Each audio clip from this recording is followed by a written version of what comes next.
अजित पवार यांनी गृह सचिव इक्बाल चहल यांना शुक्रवारी पुण्यात जाहीर कार्यक्रमामध्ये दम दिल्यानंतर 4च दिवसामध्ये बंड गार्डन पोलीस ठाण्याची इमारत रात्रीत स्थलांतरित करण्यात आली।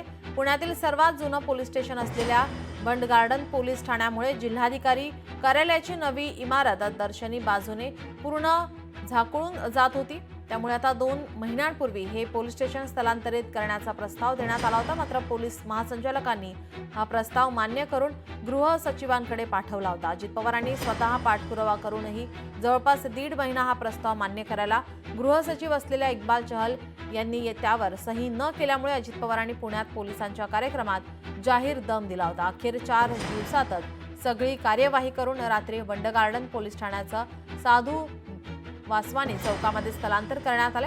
आता पुणे पोलिसांच्या इतिहासातल्या पहिल्या पोलीस स्टेशनची वास्तू जमीनदोस्त होणार आहे।